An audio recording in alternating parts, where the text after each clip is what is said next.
Do you, real quick, like, do you end up editing this or you just go straight through? We go unscripted, unadulterated, straight All through. right, there you Unless, go. unless you say something I don't agree with, then I take it out. This is an uncomfortable way to have a conversation, but we will do it. It is tough. I guess in these times, though, that's what we got. So I want to welcome Right. our viewers and our listeners and everybody at home to Radio Big Sky's Pivot, Episode 2, where we feature local community members and share their stories of change and inspiration, courage, and a whole lot more. So don't forget to check us out on Instagram at Radio Big Sky for upcoming guests and shows. Please welcome today. We are honored to have Rich Addicks in our studio. And so, Rich, welcome. Thank you. Welcome. Happy to be here. Awesome. Let's start with just a brief story or extended story of how you ended up here in Big Sky. Probably more of an extended story. The short version is that I'm a son of the West. I grew up in the West. It's what I call home, just like Southerners might call their part of the world home. And for my first 25 years of my life, I spent living in Oregon, California, Nevada, and Colorado, and then moved to Atlanta, where I lived for 30 years working as a photojournalist. And I don't think there was ever a time that I didn't think about being back in the West when I was in Atlanta. It was a great place to be for my career, but it wasn't home. And so all our vacations came this way, came out west, whether it was fishing, skiing, or hunting. And one day we noticed that they'd put in a tram at Big Sky, and we'd never been there. And so we decided, well, let's go have a vacation there. And like so many people, I came here and skied it and fell in love with Big Sky, and promptly bought some property the next year. And then this was almost 23 years ago, bought some property, and then had a friend die in a plane crash the following year, and a friend at work die of cancer. And so my wife and I, Lori, thought to ourselves that we might not make it to retirement, and maybe we ought to see if we could build something now. And fortunately we did. And so we built something here 20 years ago, knowing that we would eventually retire here. And it's the only place our kids have ever come for vacation, which maybe was good or bad. We think it's good. And right. So now we call home Big Sky. We moved here in 2013, full time. Something, I guess, ironic, but similar to your story, growing up in the East Coast, I always had this feeling that the East Coast was home to family, but it wasn't home to me. And literally after college, me and two dudes got in a car and we went west. Ended up many different places, but eventually ended up here. But I hate to use the cliche, but I'm gonna, because it's still 11 o'clock in the morning. But the mountains were calling, and as soon as I got into the mountains, and Big Sky wasn't my first place, it was actually Ketchum, Idaho. I felt like now I'm home. So I get that feeling. And I guess it's ironic in the way that I didn't feel like going back to New Jersey was where I needed to be. So I appreciate that. Yeah, I love talking about the West, and, it's kind of, it's embedded in my DNA, the mountains and the lifestyle and the people. The West is so much different than a place like New Jersey, which, there's not a lot of public lands in New Jersey. So not only visually, but the sort of lifestyles that people lead in the West and the vibe, Westerners don't take themselves too seriously. All those kind of things were part of me. My daughter jokes, last point, is that, so she was born and raised in Atlanta, but all our vacations came here. And so she says, I was born Southern, but raised Western, which makes me really proud. Good one. Something that might fall in line with that is like recreation.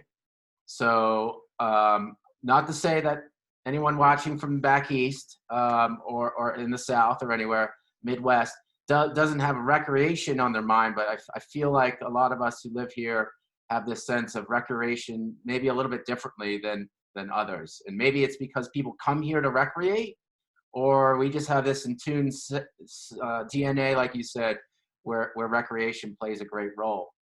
Um, I think that Westerners are happiest when they're outdoors, or right. people with a Western sort of sensibility, whether you came from New Jersey or Yeah. Vermont or wherever. Everybody in this community is happiest when they're outdoors. So Right. I know you spend quite a bit of time outdoors, recreating, but also photography. I do. Well, that was my profession. I'm not a landscape photographer or a wildlife photographer. My whole career was spent as a photojournalist, so I photographed humanity. Um, I took people to places they'd never been, and loved working for a newspaper. It felt really important, and I was able to be creative, but also be part of the community in an important way. Yeah. But I didn't have to sit in an office doing that job. Every day was different. I met different people every day. Um, I don't regret a single day of it, and I miss it a lot. So You mentioned something just a minute ago about taking people places they haven't been. Can you expand on that a little? totally. I think most people have a very regimented life. They get up in the morning, they cook their breakfast, they go to work, they go to the office or wherever. And many people have really cool jobs like you, but they don't get out in the world. And so we all rely on the media, newspapers, in my case, to take them somewhere to meet people they would have never met, or to go to places they've never been. And what I mean by go to places they've never been, it might be, you know, I did an assignment in Africa on a famine, and so nobody's going to go take a vacation to go to see a famine in Africa. And so I get to show them, put some perspective on their life, I guess is what it's about. And Right. so I really, that was really important to me, and I really took it seriously. It's a shame today that newspapers are not doing as well as they used to, and that they're under attack by certain segments of the population. But Right. the role of newspapers is pretty important in our society. So anyway, long story short. So I guess if there was a lesson learned or lessons learned in photography, what might they be, and how do you apply that to what we call regular everyday life? What is that one or two lessons, possibly more, but that photography has taught you about, walking through your life every day? Well, it's a little bit of a curse because I'm like a visual anthropologist. So to be really good at my job, I had to read people's body language and facial expressions and so on. And that never went away. So so kind of a bad lesson, but I tend to see people a little bit differently because I'm kind of really in tune to their body language and so on. So that's kind of a little bit of a curse because you end up judging people a little quicker. I think we all do that. I Yeah. try not to. Probably the number one lesson though that I learned in photography, and it was because as a photojournalist, I was required to do it, which was the truth, to be authentic. And so I always wanted my pictures to be authentic. I always wanted to, whoever I photographed, I wanted to get to the core of what their authenticity was or is. And I try and live my life that way too. I try and be, it's gotten me in a lot of trouble, but I try and be pretty direct, pretty honest. Try to be a diplomat sometimes, but it doesn't come out very well.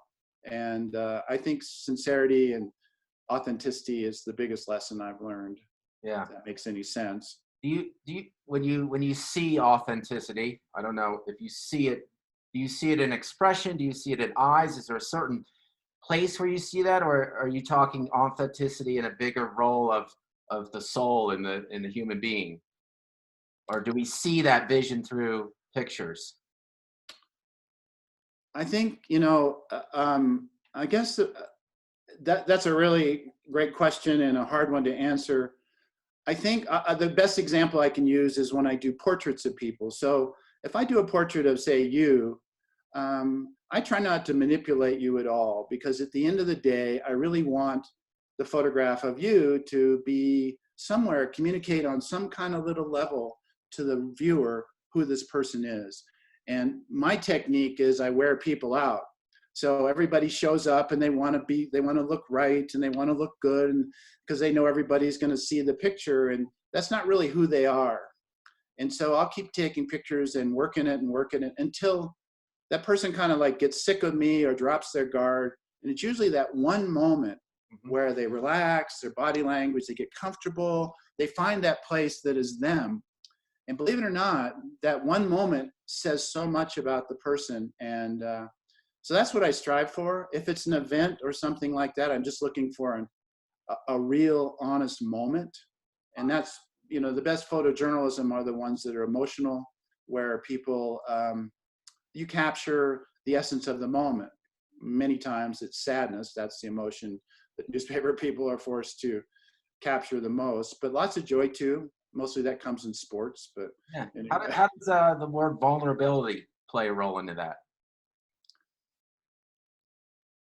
Do you think it's For me personally, that one moment where you've worn them down, like you said, that suddenly we take down these walls and all of a sudden we're vulnerable for whether it's seconds, minutes, or whatever.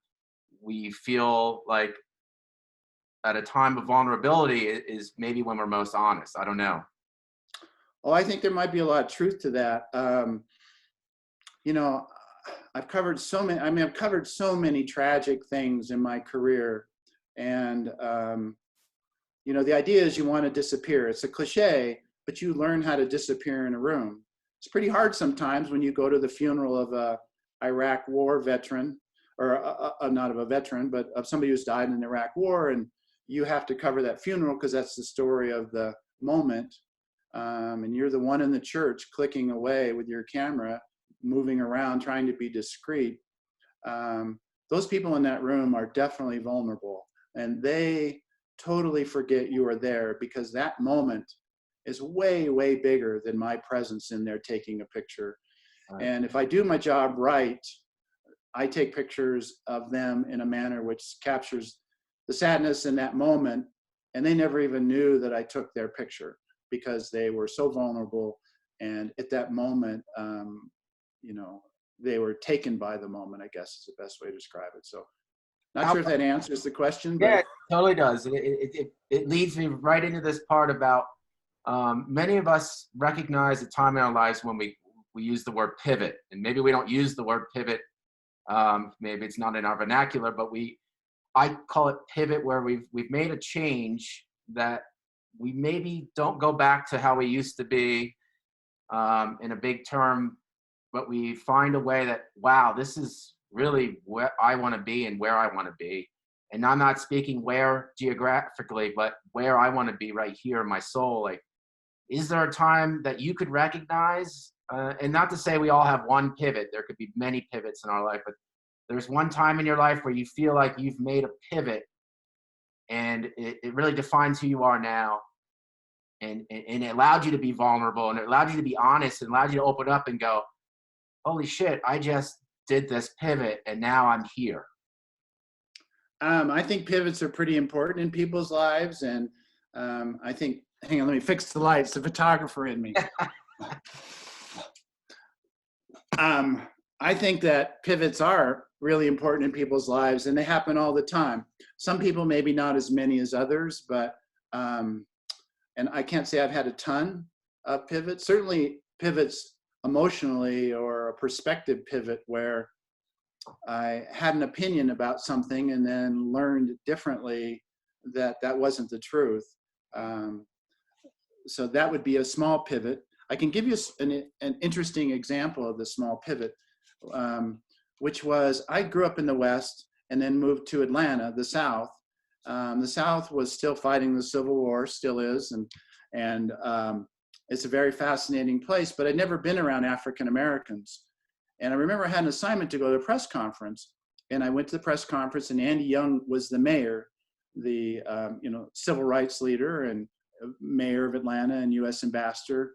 And I photographed Andy Young at a press conference, and he was so articulate that I had never been around an African American that could articulate himself that way.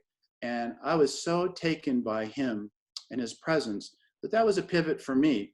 I wasn't, a racist, or I didn't harbor those feelings in my life. But I'd never been around that. So that was a sort of a intellectual, emotional perspective pivot. Um, there was certainly a pivot in my life where I wanted to be a writer, and that's what I studied. I wanted to be a newspaper reporter, but I found out that I was better at photography as I got into my career. And so woke up one day, I said, this is America. I can do whatever I want. I'm young. And so I put my focus towards photography, which is something I always knew and I was just a little better at. So that was a pivot. And then the last pivot example I would give you is the one I'm living right now, which is, I went from having a wonderful job to essentially retirement. I didn't retire easy. I now accept that term. I used to just call it the R word, and I hated it. But I think our jobs that we have, our self-worth is tied up in our job, and our ego is tied up in our job.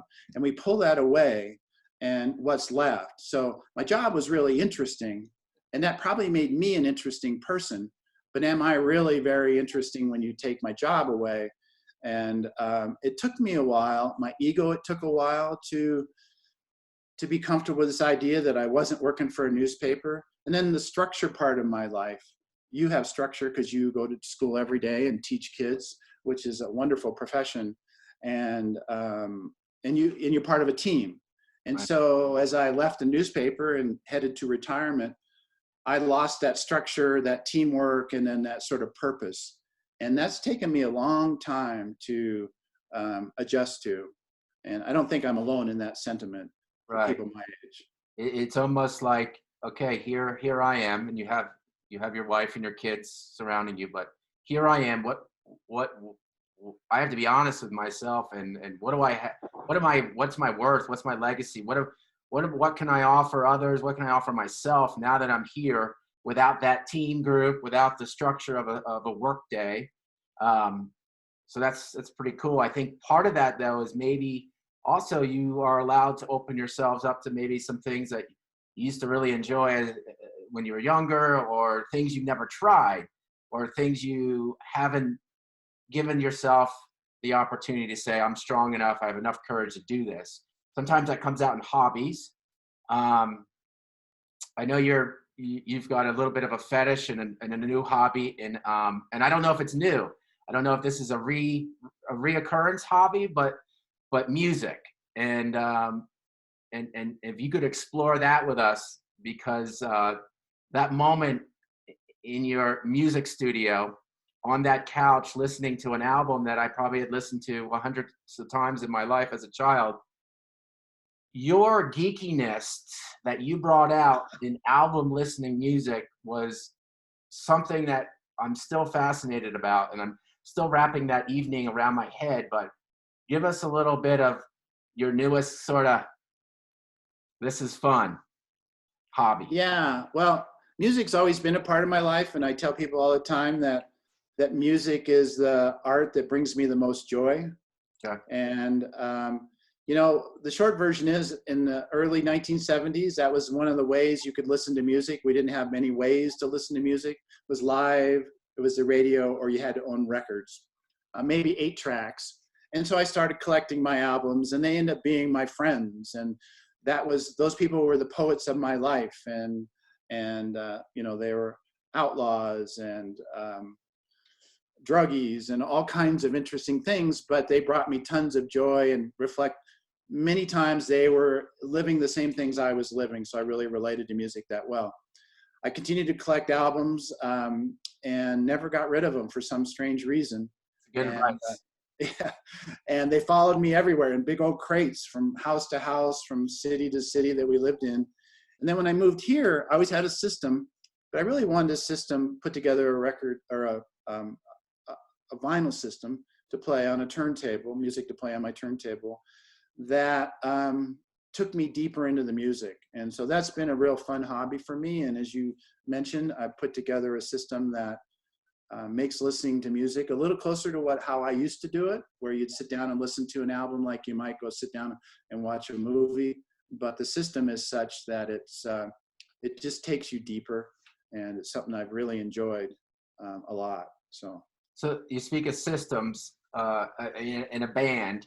Each artist has their piece that they combine into the system of the song at the end of the song or throughout the song.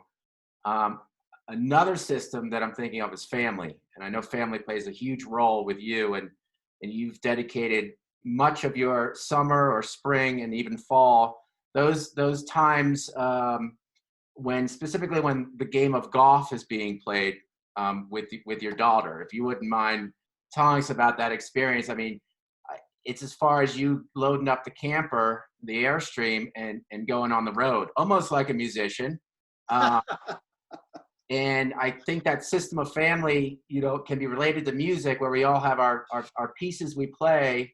And at the end of the day, we can look at what was the song that we played today. But what are your values with family? What some of your experiences? Maybe even touch on, one of the tours that you caddied on. That would be a cool thing our listeners Yeah. love. Well, I'm really lucky. I've been married to the same person for 40 years, and I have two wonderful children, of which they clearly qualify as maybe my heroes. I think it's hard to grow up as a kid today, and they're certainly the proudest creation in my life. But they're very independent people, and I'm most proud of the fact that they are comfortable in their own skin. I love that quality about them, and I look up to them all the time for that. I'm not sure I always have that quality. And so, yeah, and I'm lucky that I can go spend some time with them. So my son lives in Portland, and I can go visit him, and we have a love for music. His music tastes are unbelievable, and he loves listening to vinyl.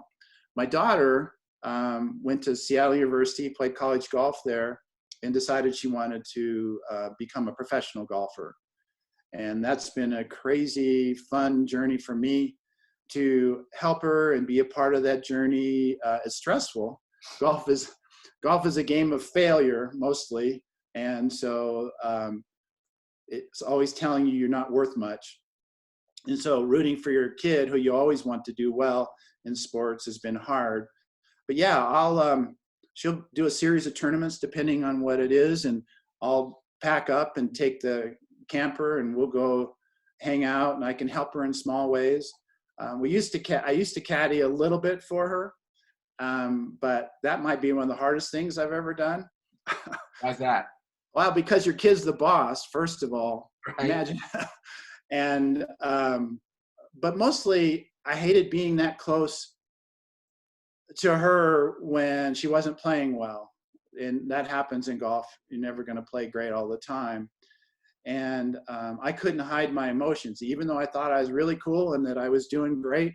We'd be in a tournament and I'd be carrying her bags. She never asked for advice from me because I think she had her own plan, which was good.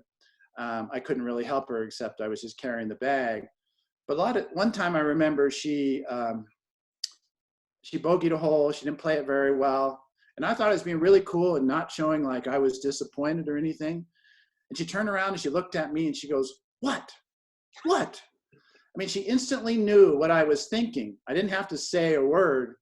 And so that's when I realized that I was not, it was hard for me, hard for her. She could read me. Kids can read, children can read their parents' emotions pretty quickly. So now I just go and spectate. I take binoculars. I'm a little further down the way. It's a little less stressful. But that journey has been a blast. And I'm really lucky that my kids, especially my daughter, both really, relate to me and accept me into their lives and let me be a part of their lives in that way. So that's a real blessing. Let's come back, circle around to Big Sky. When I say the words Big Sky, what does that mean to you? And first things that come to mind, or is it more of a reflective or Big Sky?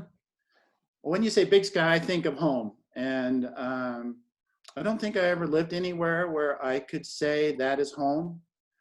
But I feel most comfortable in Big Sky. It fits me perfect. and I couldn't be happier living here. It's the best place I've ever lived. I think it's a wonderful community. I love everybody in the community. Um, I couldn't be prouder to live here. And I'm not a person to sound or want to be like the Chamber of Commerce.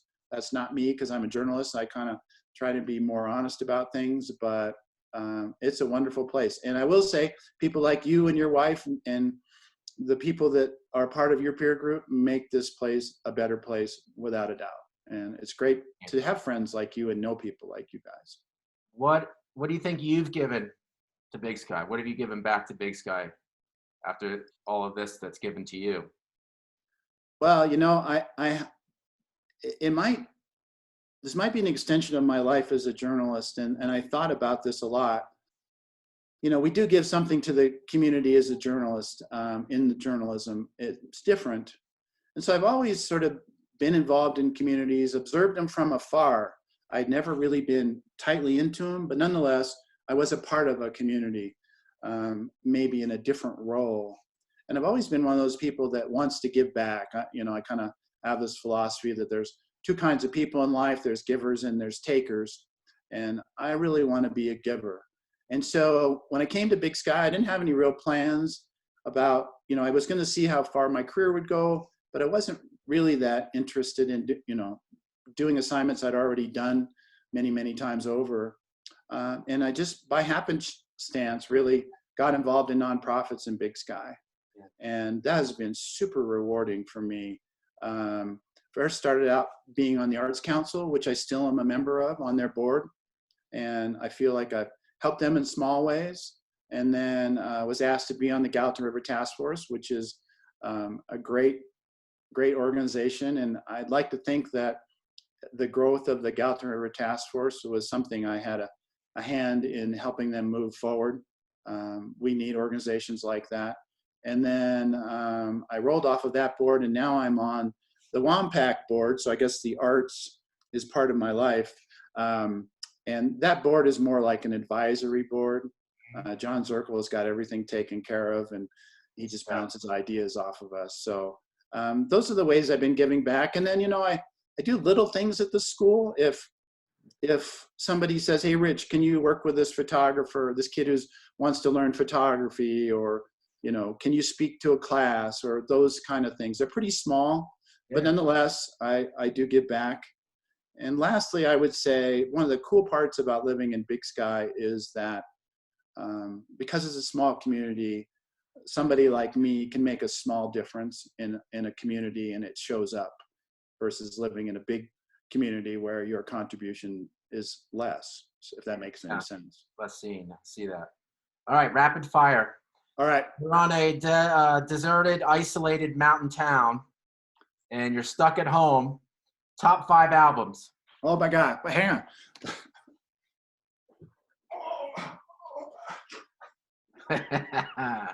I can't do 5. Okay, do as many as you can. Rapid fire. So J.J. Cale. Oh yeah. Dire Straits. Those two are related, I think. Yeah. In some way. The new Radiohead album. Awesome. There's no way I could ever take 5. A great Bob Dylan album. The best jazz album ever recorded. Hang on. Really, really important. There you go. Your guy.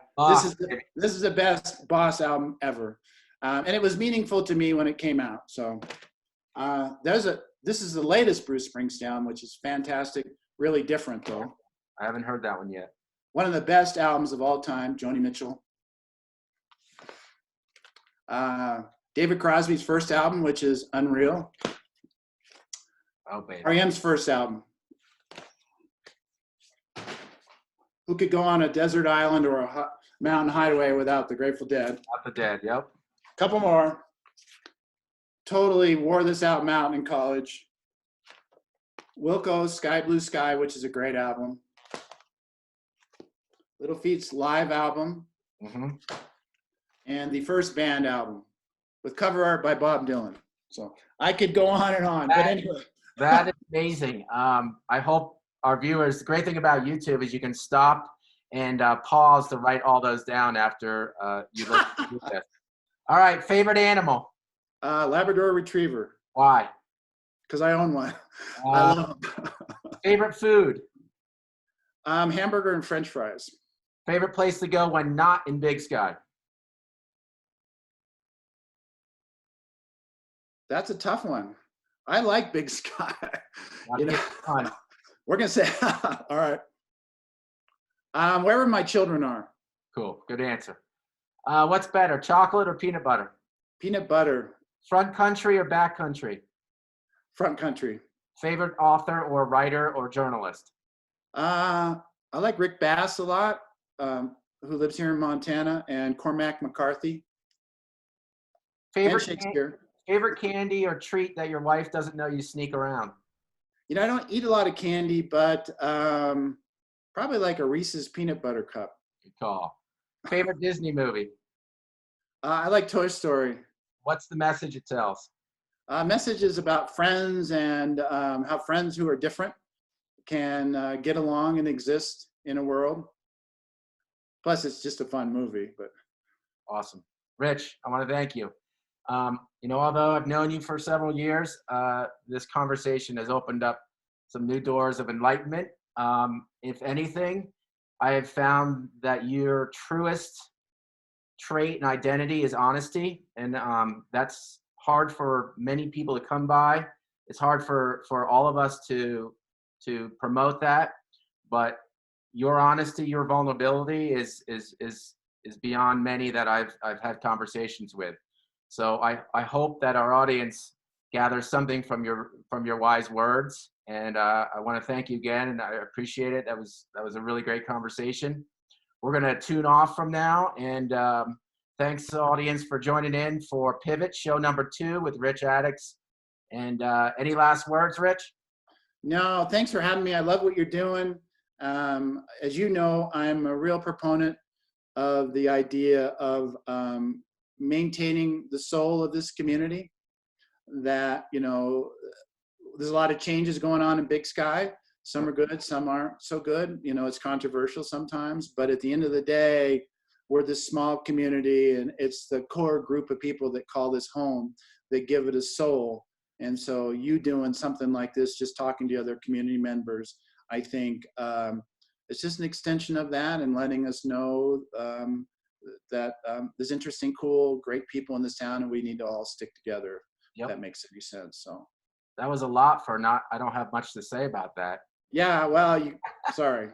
I It's think what you're also trying to say is we got this. We're a town that we're going to help each other out and support each other, and we're going to work through this. And in the end, we're going to come out a stronger place. Oh, 100%. I'm definitely, I'm betting on Big Sky. Awesome. It's a great place. So thank you, Rich. You bet. Thank you.